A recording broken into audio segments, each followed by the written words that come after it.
Welcome in, Slumpbusters, and thank you for joining us. Vacation was fun, but it's time to get back on that grind. And what a great way to do it. Joining us, former NFL quarterback, former NFL Europe quarterback, UC Davis legend, and the host of the QB School, JT O'Sullivan. JT, I've been loving your channel, man. I definitely started binging a lot more of the content last year during the playoff run. I love to your Jimmy Garoppolo breakdowns, your Patrick Mahomes breakdowns. Great channel for the average person that's not necessarily a film junkie to kind of start to learn more of that side of what a quarterback sees on the field. What made you gravitate towards the streaming route as opposed to getting more into the hard coaching or maybe even working in an NFL front office? Well, first of all, thank you for checking it out, supporting it. I certainly appreciate it and try to have fun with it. There are many answers to that question. The easiest one for me is just I was not interested in moving around a lot. Fortunate enough to play as long as I played. I moved around quite a bit, and I'm just interested in, being a little settled, doing the whole father thing. And that's not necessarily in the best interest of our crew to be moving around every, year when I get fired or move up. But, it's just worked out that this has kind of taken on a little bit of a life of its own and found its own little niche, so to speak. But I really have a blast with it and really try to cover all the buckets that I enjoy as a fan, as a former player, as a coach, as someone who's just interested in learning more about the game, to try to provide kind of a lens into how I learn and want to share.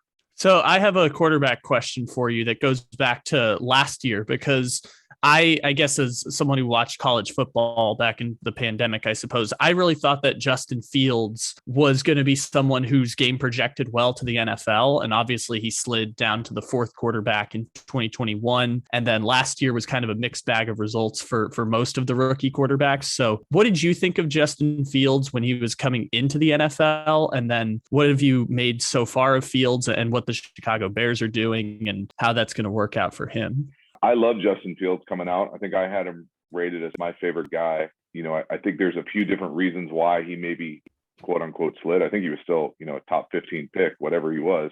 I don't know if you guys ever got drafted, but that's not sliding that far from coming from a guy who, was closer to 200. That's a slide. But, there's a reason why those teams are picking quarterbacks that early.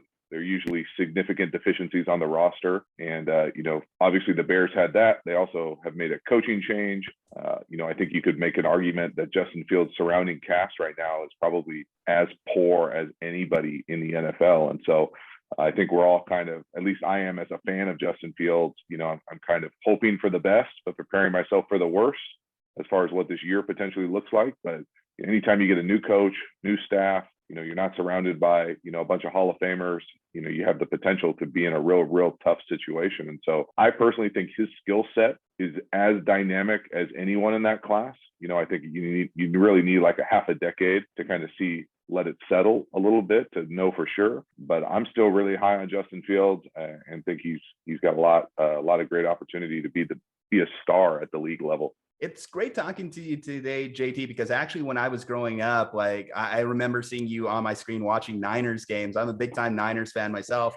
And the quarterback position for them over the last 10 to 20 years has been one of the more interesting things coming off of the Montana era, the Steve Young era. None more interesting than last year's situation with Trey Lance drafted number 3 overall, Jimmy Garoppolo still on the roster, and Twitter civil war of Niners fans saying start the young kid or start the veteran. How much can a quarterback learn on the bench? Like I said, the Twitter civil war has been last year, since you didn't win the Super Bowl, was a waste, but I don't agree with that. And I don't think Kyle Shanahan agrees with that. I think you can make an argument for both sides of it.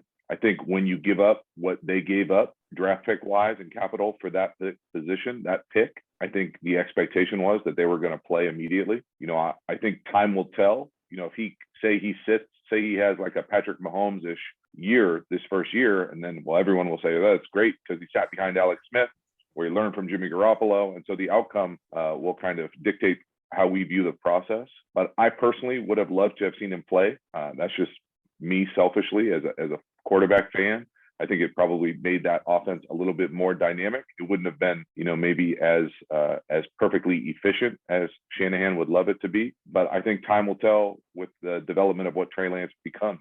I think, again, you're looking at significant change on that staff, specifically on the offensive side of the ball. Obviously, Shanahan still being Shanahan, but he's got a new quarterback coach, technically a new offense coordinator. There's some new faces over there. And so whatever that looks like for them moving forward, how fast they can put that together will certainly be part of the puzzle. But I think as someone who's just a fan of high level quarterback play, I'm really excited to see Trey Lance's skill set. I think he just hasn't played a lot of football. If you go all the way back to his Bison days, they really had a COVID strain year. I think he played that one kind of fall game. And so he just hasn't played a lot of football. And I think that as much as anything else, and you can't get that from the bench, especially when you have a condensed preseason. And so there just aren't enough opportunities for him to get those live reps to get better in real time. And so I think that's the thing that most 49er fans should be that excited about, is the acceleration of his improvement when he's playing, because I think that will be fun to watch and happen in real time.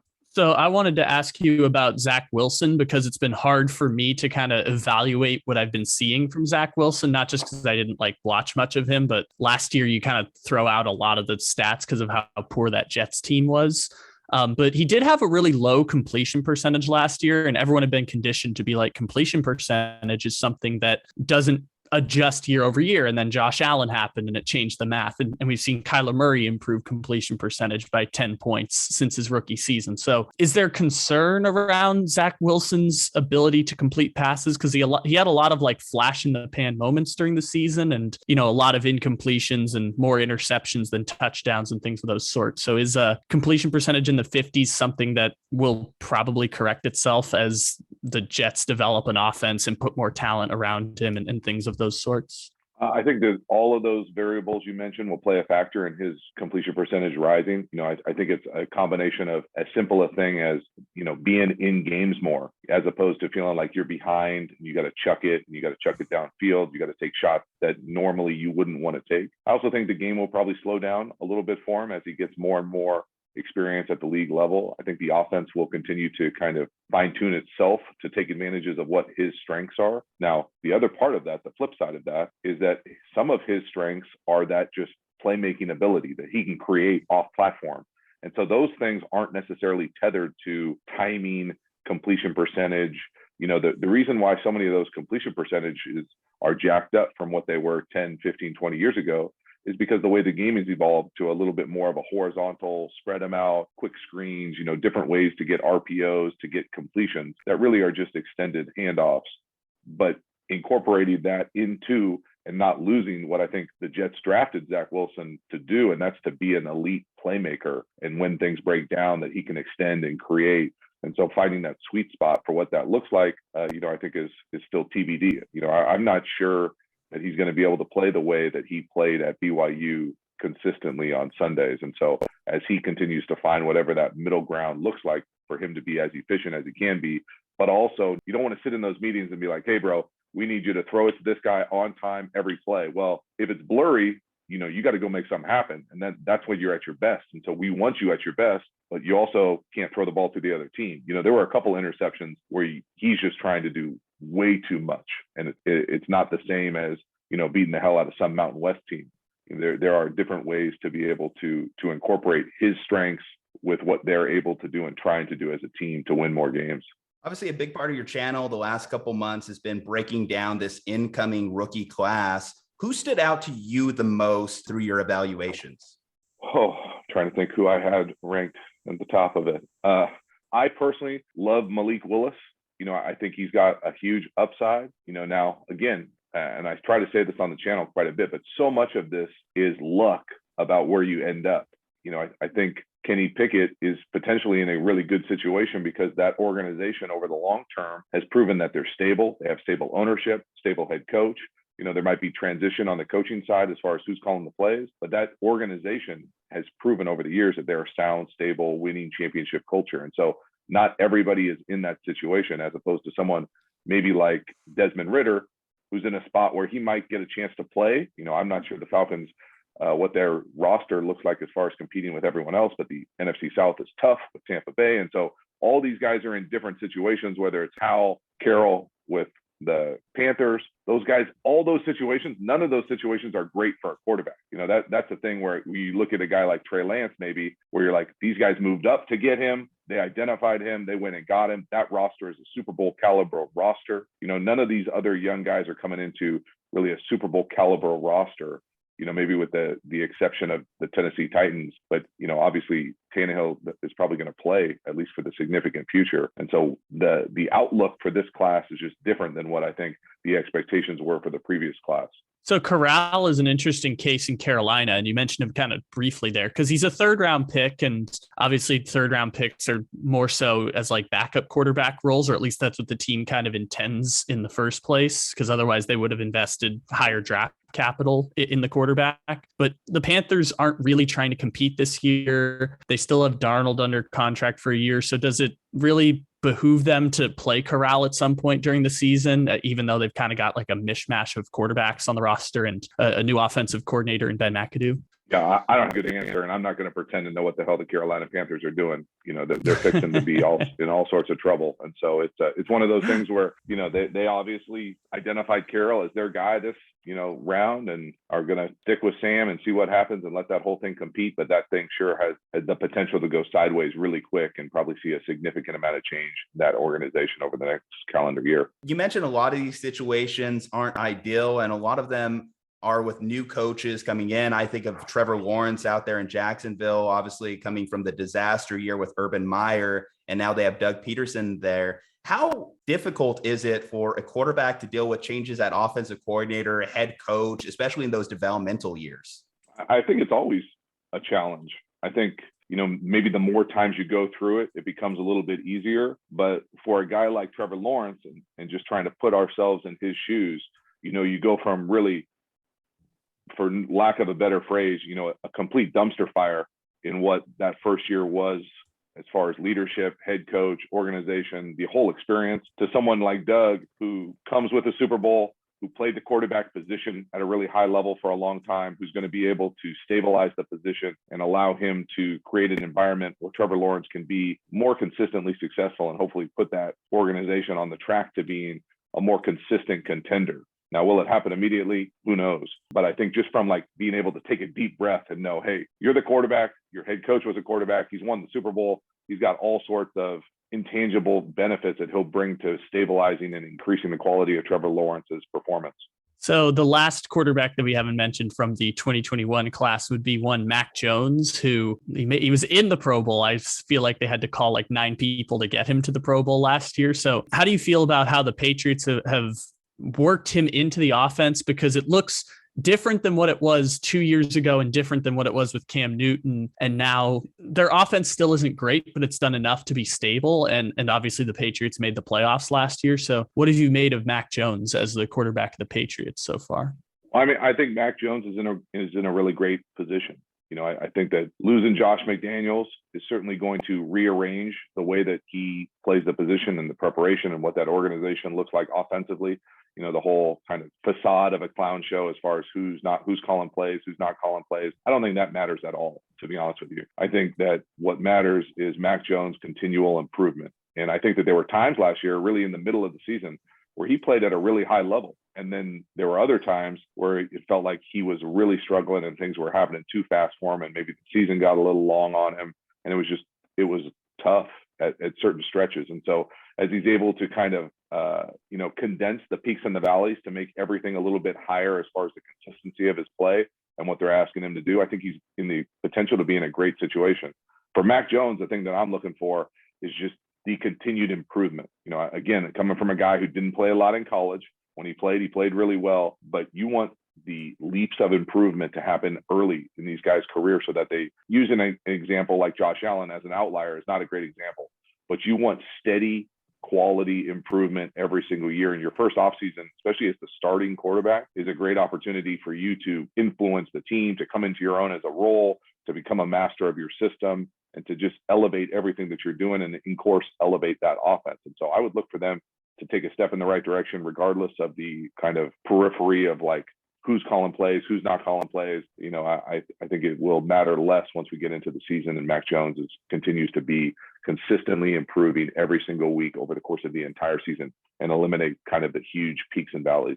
Like I said, your channel is very important for the average Joe to understand film, but do you have young guys occasionally reach out to you and kind of ask for help on breaking down film? Yeah. I mean, it's one of those things where I'm really fortunate in that I feel like it touches a number of different buckets as far as people that resonate with the content. And so there will be young guys trying to learn the position. There will be, diehard fans that just want more information, that feel like they don't have access to information. And then there will be coaches that are interested in learning the ways that different things are communicated. And then everybody's, even if they pretend that they're a defensive guy, they're always sort of interested in what's going on with the quarterback position. And rightfully so, because you touch the ball every single play and you can influence the play even when you don't necessarily have to carry the ball or make a decision with the ball. And so all those things kind of interweave together. But for me, honestly, the content that I put out on the channel is just what I think is interesting. Like I certainly love when I get suggestions that I haven't thought of before, and I try to go down those rabbit holes.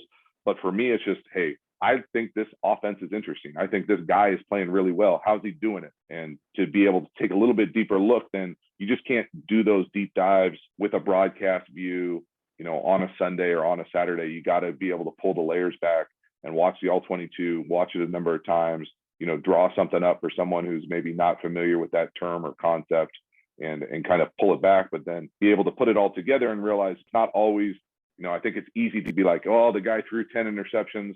All 10 of those are on the quarterback. Well, in reality, maybe half of them were poor offensive, poor pass protection.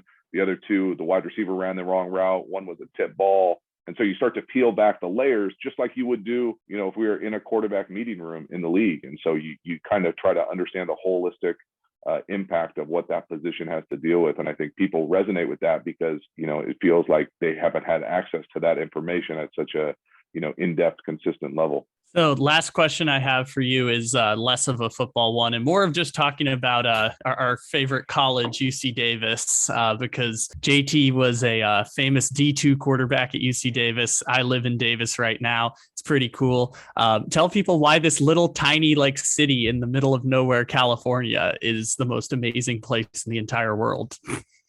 I don't know if I go that far, but it's pretty cool. For me, it was just a really special place. I really lucked into how I ended up there. I ended up meeting my wife there. Our third son is named Davis, so it certainly resonates with us. And try to get up there, usually at least, once a year, maybe every other year, see if I can catch a football game, catch picnic day. And just one of those places where it really made a huge impact on me. And I try to give back as much as I possibly can. But man, it's a really special place. It's one of those unique college towns on the West Coast. It really doesn't exist anywhere else, in my opinion, in California specifically.